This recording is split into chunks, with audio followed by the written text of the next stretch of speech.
Hey guys, I'm pretty excited today, and you'll probably hear it in my voice here. This is a rare opportunity, something that has never come along in my lifetime before, and that is to ride this highly coveted piece of Italian machinery here.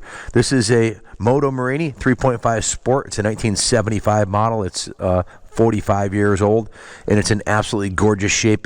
Our lead technician, Mark, has had a pretty much almost 6-month love affair with this bike. It's been on the bench, and the work order has a limited number of hours on it, but it's been something they've been drilling on and playing with for many months, and it's tuned to perfection.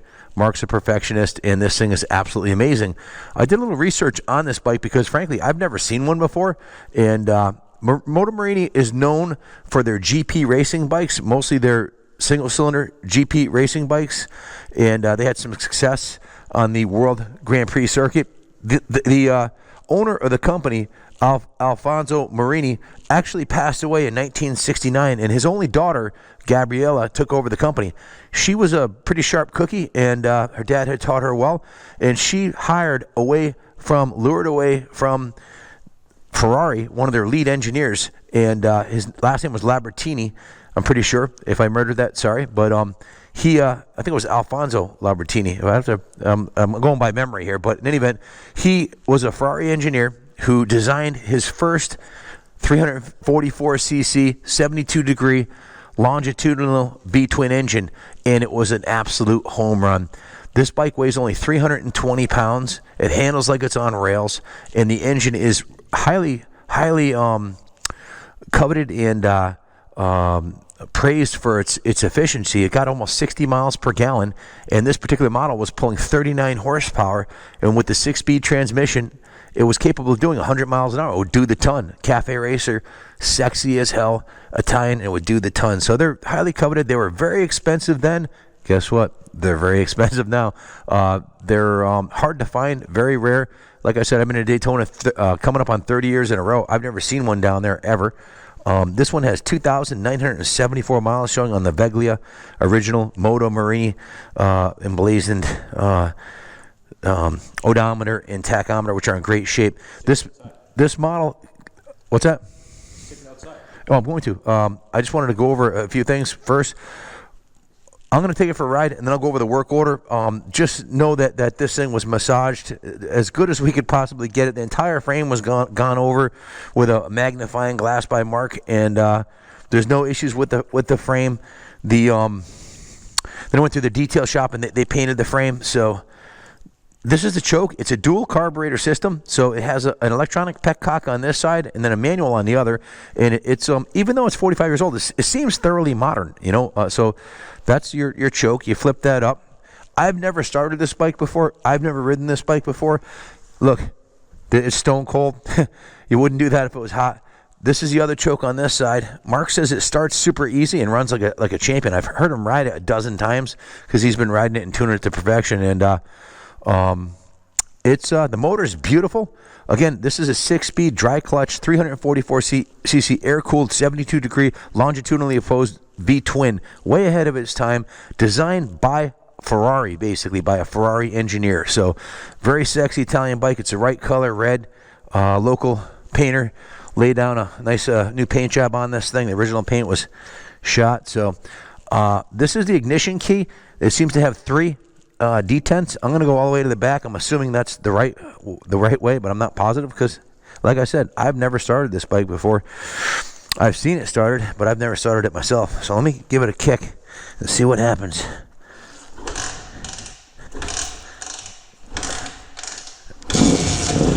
Not bad.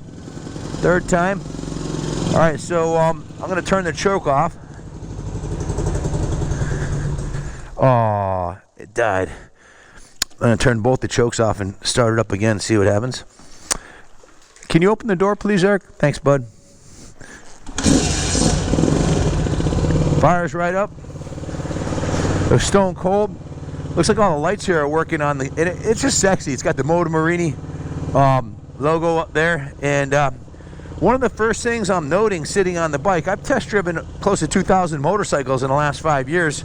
1,700 plus on eBay and on YouTube. I mean, this thing's light. It's extremely light.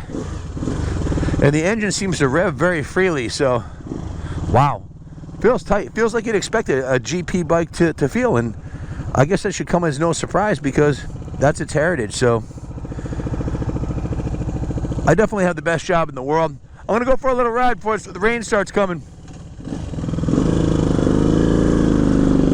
Engine feels smooth. Very little vibration.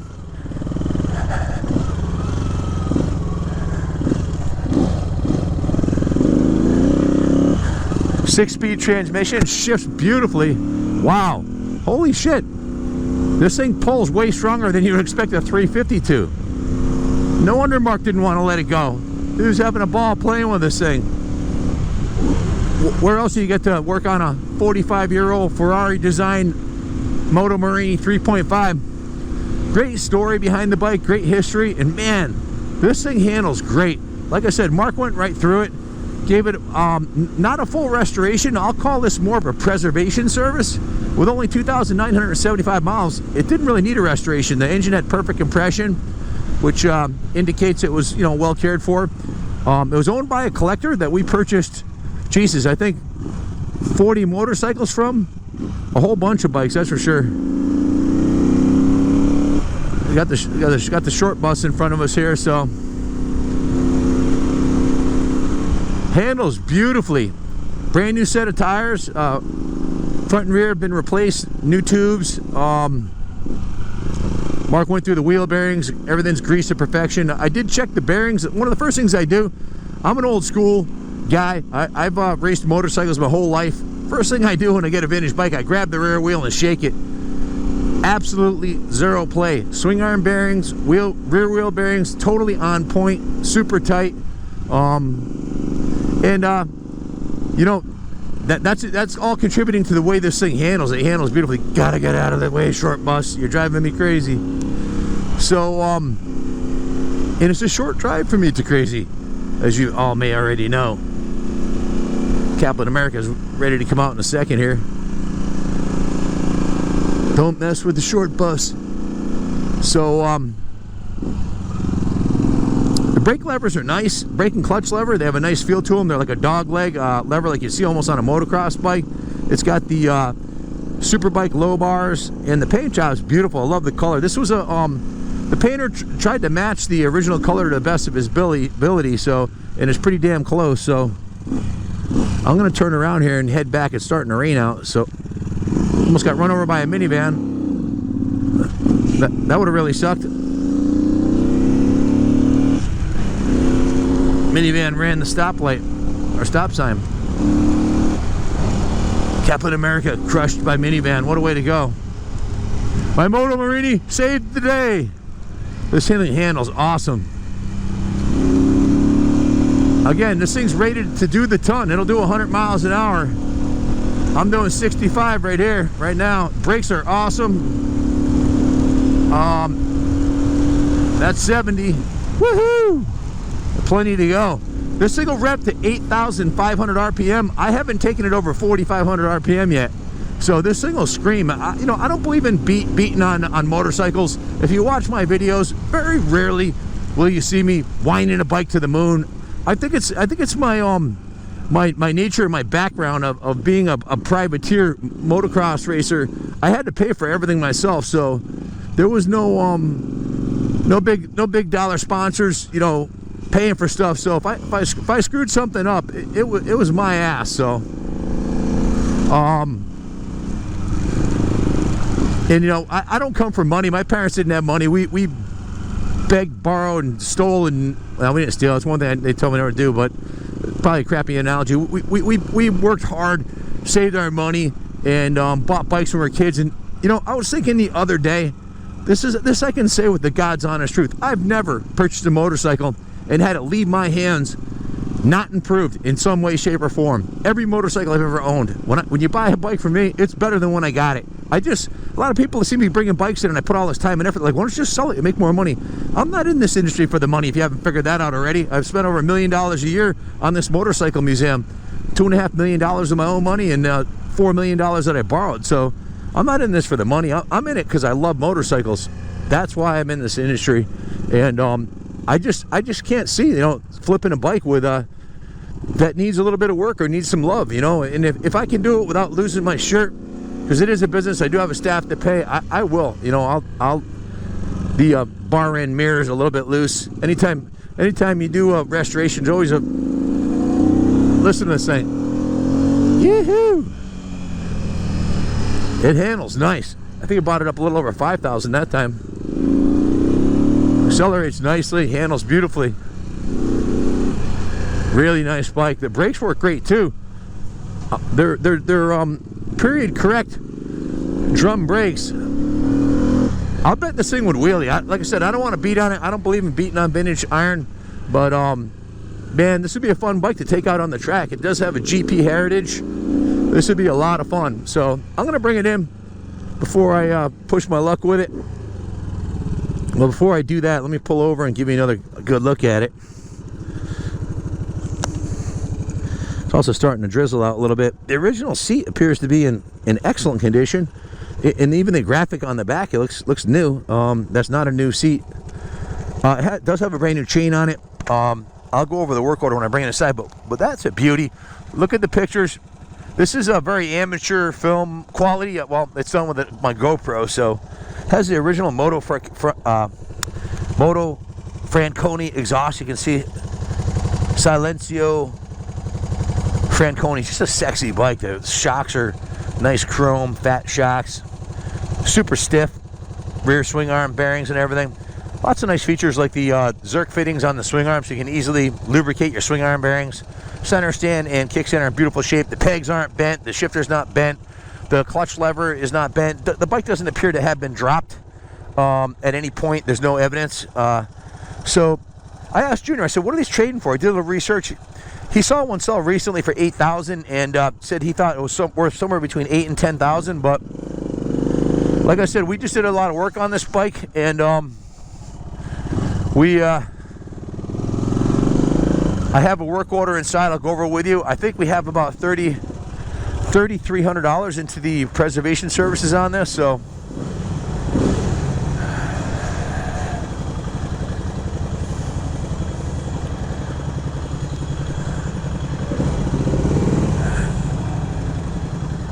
very cool piece.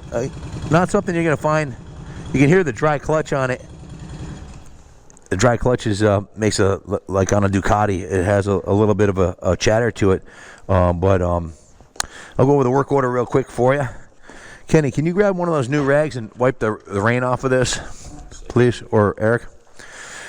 Here's the work order. First thing Mark did, again, this was on his bench for how long, Kenny? Was this on Mark's bench? Months, right? Months. The work order shows a guesstimate of a total of 28.35 hours. Wow. So I calculated this wrong. I'll have to redo the calculations. That's another 8 hours more than I had calculated. I only calculated 20 hours labor. So you can add another $700 to the work order. The bottom line is $3,358. So I got to re-add that, but it's about $4,000 including labor. We went through the whole bike. He inspected and evaluated, did a cylinder compression test, tested out at a perfect 140 PSI. The fuel tank was prepped, bicarbonate sodium blasted, and the side covers are taken off. Drained the fuel, removed the petcocks and the badges. The badges were restored and touched up, and it went to the paint shop where they painted it. Paint job it looks beautiful. It's a, you know, it's not a $2,000 paint job. It's a $700 paint job with the stripes. So you get what you pay for. You know, it's not museum quality, but it has a nice shine to it, and it looks beautiful from 10 feet. A little bit of orange peel on it. They painted the you know, I have several painters. One I can send one to and get a tank and tins done for $5,000 to $7,000, and another one that wants $2,000. I didn't want to drop a $2,500 paint job on it, so it's got a $700 paint job. So the fuel tank and side covers were painted. The front and rear wheels were removed, and the tires were taken off, and the tires, tubes, and rim ships were all replaced with brand new rubber. You can see these are period correct, vintage style Carlisle tires, the best you could buy. It has a brand new chain on it, the brand new drive chain, brand new hand grips. I put a new tank hold down strap on it, clean and lubed all the cables, adjusted the free play, Removed and replaced the carburetors. Performed a complete clean and adjust using the Del Orto carb kits, and removed the choke plunger and replaced the fuel inlet cap. New fuel line, new spark plug caps, cleaned and tested the OEM petcocks, both of them. Added fuel and confirmed the operation. Disassembled, cleaned and greased the brake pedal pivot, lubricated the shift linkage, opened up the ignition switch to clean the contacts, removed and cleaned the ignition pickups on the rotor. Went through all the electronics, every connection on the bike, cleaned it, and made sure everything was good. Let's see. Change the engine oil, clean the engine oil screen. There's a list of parts here totaling $339 between the carb rebuild kits, the oil, the plug caps, the plugs, the chain, the tires, the inner tubes, the battery, blah, blah, blah. So all electrical's been gone through. The only issue it has at this point that I noted was the rear brake lamp switch is not working, and he has a part number on here for a rear brake switch, a 46.02.09, and a green warning lamp needs a indicator lens. It's missing the lens. That's all. The bulb is good and it works, just missing the lens. So there's a part number for that, and that part number is 46.02.15. So that's about it, folks. I don't want to beat to death the details here, but that's what he wrote down that was done. It doesn't include the full detailing by Doc. Doc spent a little over a day polishing all the aluminum and chrome and cleaning it, and he painted the frame. It was a hand-painted in-house paint job, so it's not super pro quality on the paint job on the frame either, but heck, we wanted to keep the bike available to sell for somewhere near the street value. We didn't want to put $3,000 in paint on it, so but it looks fantastic. Awesome rider. It's going right in the museum now on display. If you have any questions, call us 860-454-7024. It'll be here on display in the museum until it finds a new home. You're welcome to leave it here, or if you'd like, we'll ship it anywhere in the world for you. We can ship it to the UK for about $750.